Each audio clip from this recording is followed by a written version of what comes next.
warahmatullahi wabarakatuh. Halo semuanya, perkenalkan kami dari kelompok 2. Kami dari kelas R09 Akuntansi, Fakultas Ekonomi dan Bisnis Universitas Jambi. Pada kesempatan kali ini kami akan membahas mata kuliah Akuntansi Keuangan Biaya 2. Materinya yaitu mengenai sistem biaya standar metode full costing. Baiklah, saya Putri Anggraini. Saya akan menjelaskan materi mengenai pengertian biaya standar. Biaya standar adalah biaya yang telah ditentukan sebelumnya untuk memproduksi satu unit atau sejumlah tertentu produk selama satu periode tertentu. Sistem biaya standar merupakan suatu sistem akuntansi biaya yang mengolah informasi biaya sedemikian rupa sehingga manajemen dapat mendeteksi kegiatan-kegiatan dalam perusahaan yang biayanya menyimpang. Sistem akuntansi biaya ini mencatat biaya standar yang seharusnya dikeluarkan. Baiklah, saya akan melanjutkan materi selanjutnya, yaitu mengenai manfaat sistem biaya standar. Sistem biaya standar dirancang untuk mengendalikan biaya. Sistem biaya standar memberikan pedoman kepada manajemen untuk melaksanakan kegiatan tertentu sehingga memungkinkan melakukan pengurangan biaya. Manfaat sistem harga pokok standar kepada perusahaan. Yang pertama, perancangan dan penyusunan anggaran. Yang kedua, pengambilan keputusan tentang harga jual. Yang ketiga, pengendalian biaya. Yang keempat, menilai hasil pelaksanaan. Dan yang kelima, menekankan biaya administrasi. Baiklah, saya kembali akan melanjutkan materi selanjutnya, yaitu mengenai kelemahan sistem biaya standar. Kelemahan sistem biaya standar terletak pada tingkat keketatan dan kelonggaran biaya standar. Tidak dapat dihitung dengan tepat. Meskipun sudah ditetapkan dengan jelas jenis standar apa yang dibutuhkan perusahaan, tapi tidak ada jaminan dengan keketatan dan kelonggaran yang terlaksana. Pembahasan selanjutnya mengenai pusat pertanggungjawaban dan prosedur penentuan biaya standar yang akan dijelaskan oleh saya sendiri, Suci Rahmatul Felisa, dengan NIM C1C019145. Perusahaan biasanya terdapat pusat pertanggungjawaban yang tidak semua biayanya dapat dikendalikan oleh sistem biaya standar. Pusat pertanggungjawaban itu adalah suatu unit organisasi dalam perusahaan yang dipimpin oleh manajer yang bertanggung jawab. Aktivitas pada tiap pusat pertanggungjawaban adalah mengolah masukan menjadi keluaran.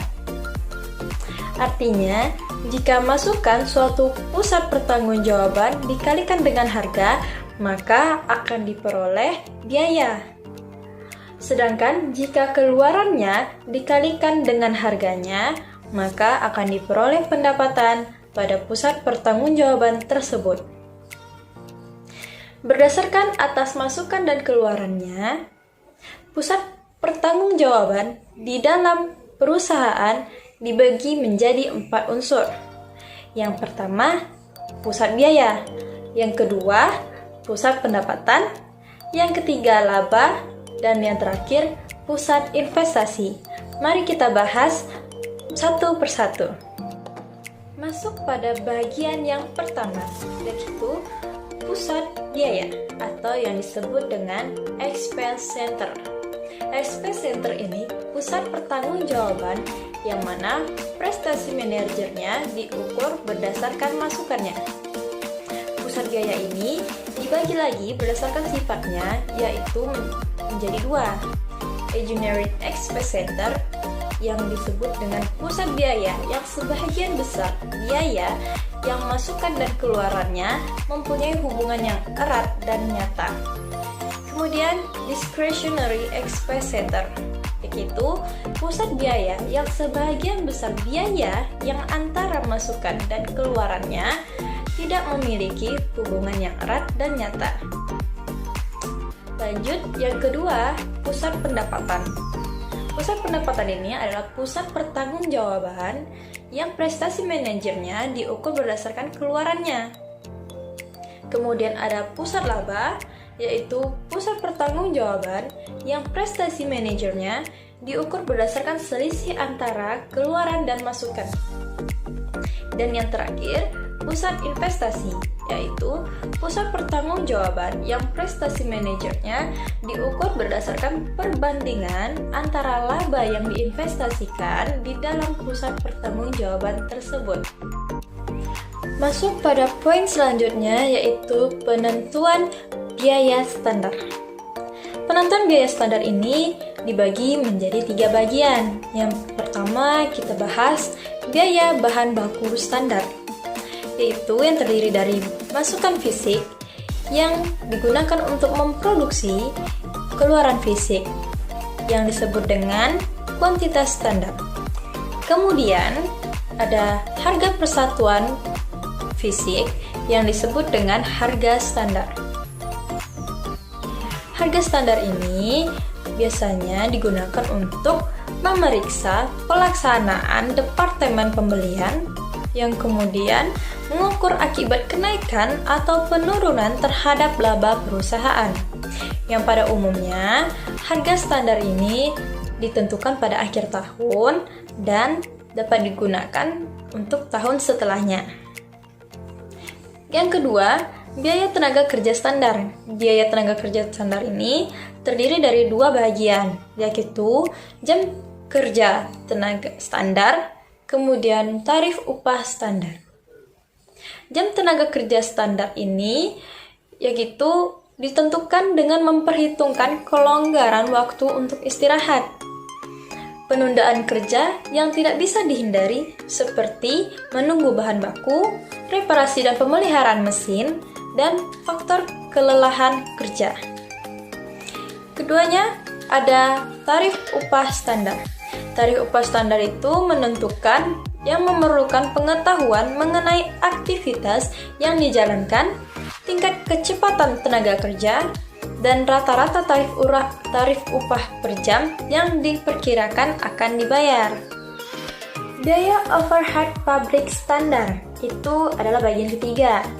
Biaya overhead pabrik standar ini memiliki manfaat utama, yaitu menentukan harga pokok produksi dan perencanaan. Untuk pengenalan biaya overhead pabrik dalam sistem biaya standar, maka perlu dibuat anggaran yang fleksibel. Ada perbedaan pokok antara tarif biaya overhead standar untuk menentukan harga pokok produk dengan tarif biaya overhead standar untuk pembuatan anggaran fleksibel. Pada tarif biaya overhead standar menggabungkan biaya tetap dan biaya variabel dalam satu tarif yang didasarkan pada tingkat aktivitas tertentu. Kemudian, pihak lain, anggaran fleksibel memisahkan faktor-faktor biaya tetap dan variabel dan memperlakukan biaya overhead tetap sebagai biaya yang jumlah totalnya tetap dalam volume tertentu. Perkenalkan, nama saya Ferry Yolanda, NIM C1C019073. Pada kesempatan kali ini, saya akan menjelaskan materi tentang jenis standar biaya dan analisis penyimpangan biaya sesungguhnya dari biaya standar. Pertama, saya akan menjelaskan jenis standar biaya. Standar biaya dapat digolongkan atas dasar tingkat keketatan atau tingkat kelonggaran. Standar biaya digolongkan atas 4 macam. Yang pertama, standar teoritis. Standar teoritis disebut pula dengan standar yang ideal, yaitu standar ideal yang mana dalam pelaksananya sulit untuk dicapai. Akan tetapi, kebaikan dari standar ini adalah bisa digunakan dalam jangka waktu yang cukup lama. Kedua, rata-rata biaya waktu yang lalu. Jika biaya standar adalah ditentukan dengan menghitung rata-rata biaya periode yang telah lampau, standar ini cenderung merupakan standar yang sifatnya longgar. Akan tetapi, jenis standar ini terkadang berguna pada saat permulaan perusahaan menerapkan sistem biaya standar. Yang ketiga, yaitu standar normal. Standar normal didasarkan atas taksiran biaya di masa yang akan datang di bawah asumsi kondisi ekonomi dan aktivitas yang normal. Standar normal berguna bagi manajemen dalam merencanakan kegiatan jangka panjang dan dalam pengambilan keputusan yang bersifat jangka panjang. Yang keempat, pelaksanaan terbaik yang dapat dicapai. Standar jenis ini banyak digunakan dalam merupakan kriteria yang paling baik untuk menilai pelaksanaan. Standar ini didasarkan pada tingkat pelaksanaan terbaik yang dapat dicapai dengan memperhitungkan ketidakefisienan kegiatan yang tidak dapat dihindari terjadinya.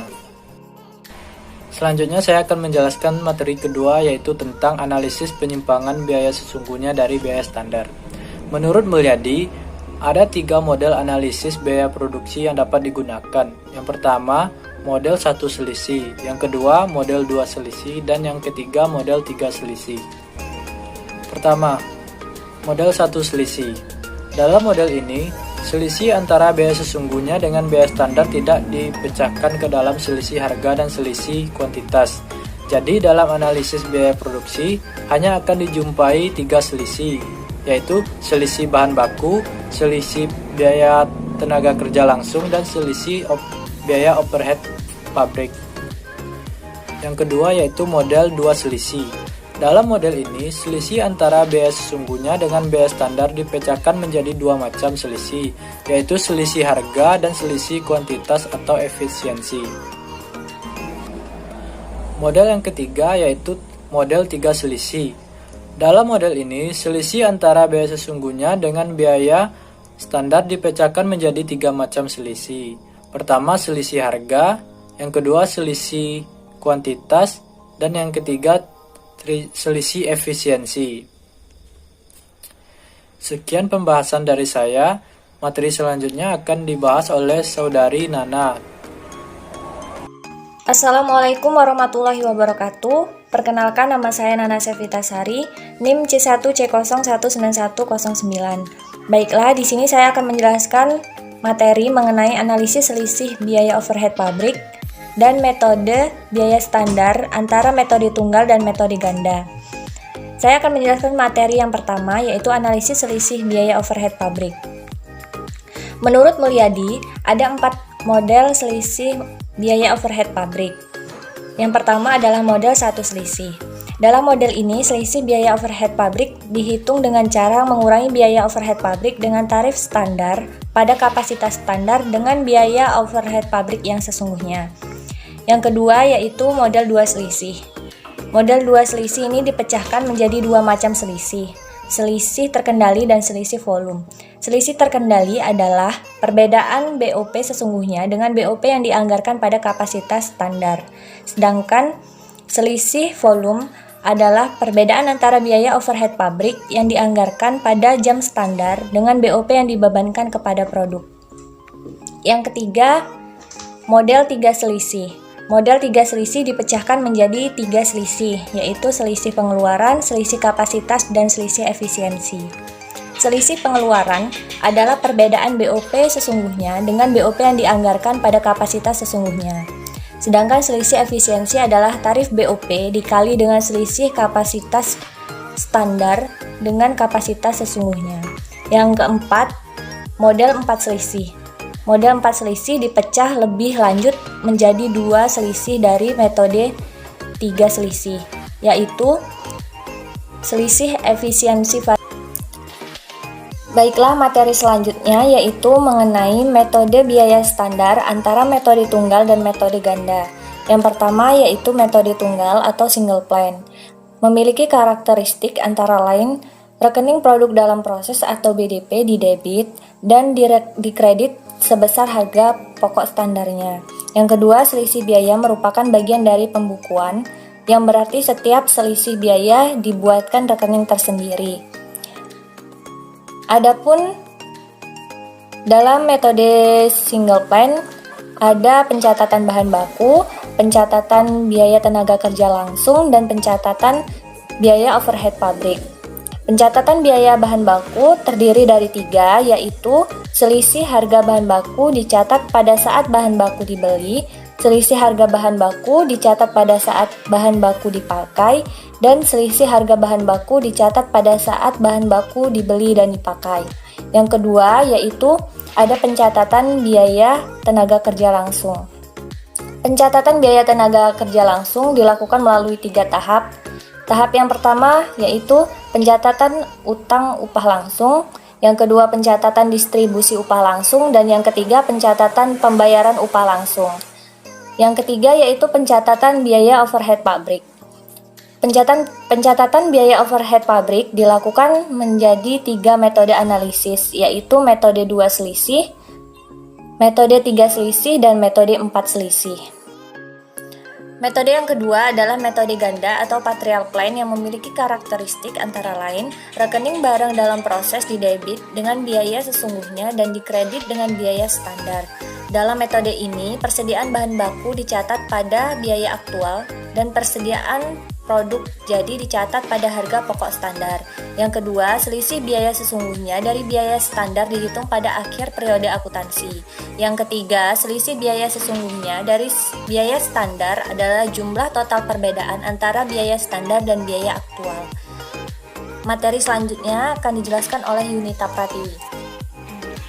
Baiklah, saya Yunita Pratiwi dengan NIM C1C01901 akan menjelaskan materi mengenai selisih komposisi dan perlakuan terhadap selisih. Baiklah, saya akan menjelaskan materi pertama mengenai selisih komposisi.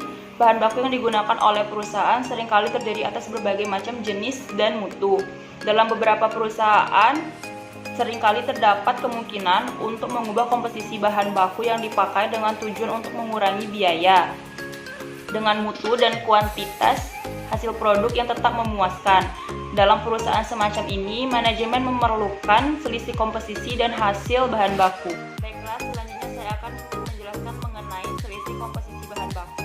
Jika spesifikasi bahan baku menurut standar telah ditentukan dan komposisi jenis bahan baku yang digunakan dalam proses produksi telah ditetapkan, maka bila terjadi penyimpangan antara komposisi standar dan komposisi sesungguhnya bahan yang dipakai, penyimpangan ini disebut selisih komposisi. Baiklah, selanjutnya saya akan menjelaskan mengenai selisih hasil. Hasil dapat didefinisikan sebagai jumlah produk utama yang dihasilkan dari pengolahan sejumlah bahan baku tertentu. Sebagai contoh, menurut standar untuk menghasilkan 5 unit produk dibutuhkan bahan baku 10 kg atau persentasinya 50%. Dalam periode itu, bahan baku yang diolah adalah 9.000 kg. Menurut presentasi hasil standar, maka mestinya menghasilkan 50% dikali 9.000 yaitu 4.500 untuk produk A, padahal hasil sesungguhnya adalah 4.550 unit untuk produk A. Perhitungannya, hasil sesungguhnya dikurang hasil menurut standar yaitu 4.550 dikurang 4.500, dapatlah 50 unit untuk selisih hasil dalam kuantitas. Baiklah, selanjutnya saya akan menjelaskan materi kedua saya, yaitu perlakuan terhadap selisih. Selisih yang terjadi dapat dilakukan dengan cara yang pertama, ditutup rekening laba rugi, yang kedua dipakai untuk menyesuaikan rekening-rekening harga pokok penjualan dan persediaan produk jadi serta persediaan barang dalam proses. Lalu perlakuan terhadap selisih yang terjadi tergantung pada yang pertama jenis selisih, yang kedua besarnya selisih, yang ketiga pengalaman penggunaan biaya standar, yang keempat sebab terjadinya selisih, dan yang terakhir waktu terjadinya selisih. Baiklah, saya akan memberikan contoh soal untuk materi ini. Untuk menghitung 5 unit produk A dibutuhkan bahan baku menurut komposisi standar sebagai berikut. Dalam tabel terdapat jenis bahan baku yaitu X dan Y, kuantitas dalam bentuk jumlah dan persen, harga per kilogram, biaya bahan baku untuk unit produk.